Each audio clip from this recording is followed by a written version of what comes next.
اور بڑے افسوس کے ساتھ کہنا پڑتا ہے کہ ہمارا جو اس پارٹی کی نشانی تھی،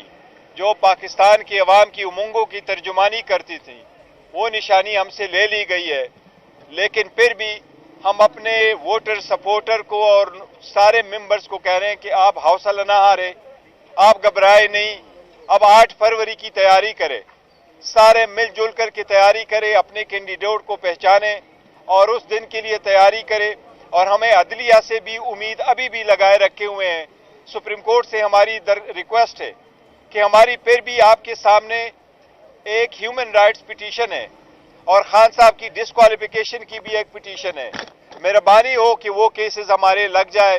اور ہم یہ بھی درخواست کرتے ہیں کہ اب جب الیکشن 8 فروری کو انشاءاللہ تعالی ہونے ہیں، اس کے لیے ایسے اقدامات کیے جائیں تاکہ election free, fair and transparent ہو۔ پہلے سلسلے میں آپ نے دیکھا کئی سارے لوگوں کو نامینیشن فارم فائل کرنے نہیں دیا گیا، پھر ان کے پروپوزر سیکنڈر کو روکا گیا، پھر ان کی اسکروٹنی نہیں کرائی گئی، پھر اسکروٹنی کے بعد لوگوں سے زور زبردستی کچھ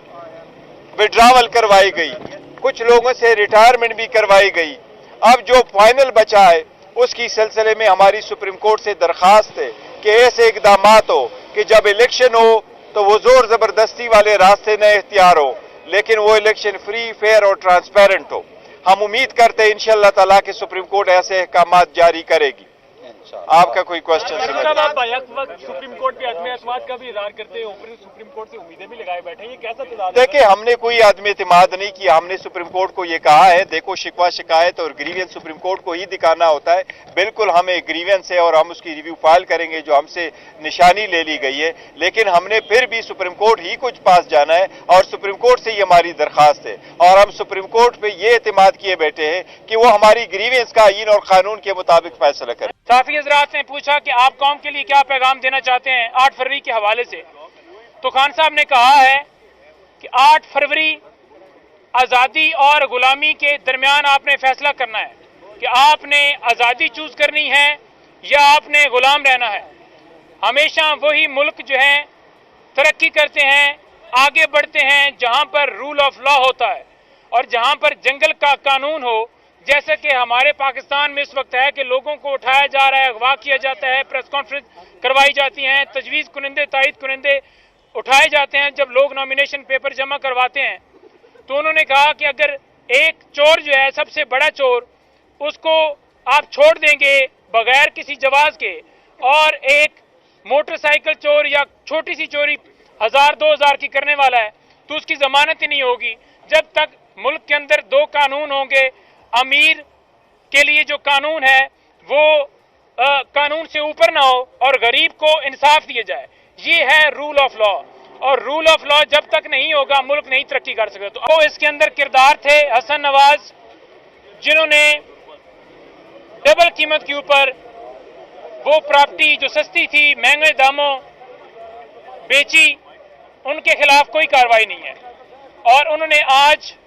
میڈیا سے بات کرتے ہوئے یہ باتیں بڑی واضح طور پر کی کہ لندن ایگریمنٹ کے تحت جس طرح سے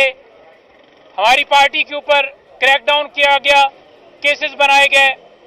جیل میں ڈالا گیا، ڈسکوالیفائی کیا گیا، اور دوسری طرف دیکھیں کہ نواز شریف کو کس طرح سے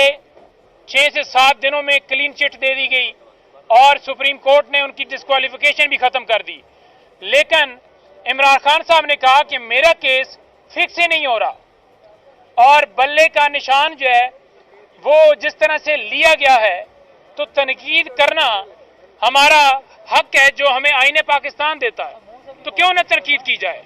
اور یہ جو JIT بنائی گئی ہے، اس حوالے سے بھی خان صاحب کو اطلاع تھی اور وہ مسکرا رہے تھے کہ یہ چاہتے ہیں کہ فیصلے جو ہیں یا کیسز اس طرح سے چلائے جائیں کہ 4 عدالتیں آ کر جیل میں سماعت کر رہی ہیں، الیکشن کمیشن سماعت کر رہا ہے اور صرف ایک شخص کے خلاف کارروائی کر رہا ہے کہ اس نے رول آف لا کی بات کی ہے، ایبسولوٹلی ناٹ کی بات کی ہے۔ اس وجہ انہوں نے کہا کہ میرا کوئی قصور نہیں ہے، میں نے کوئی کرپشن نہیں کی،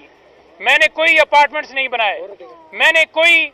ملیں نہیں بنائی، قصور صرف یہ ہے کہ میں اس مافیا کے خلاف کھڑا ہو گیا۔ اس وجہ سے میرے اوپر کیسز بنا کر اور اس طرح سے چلائے جا رہے ہیں، کیا ہمارا حق نہیں ہے کہ ہم تنقید بھی کر سکیں؟ ہم تنقید کریں گے،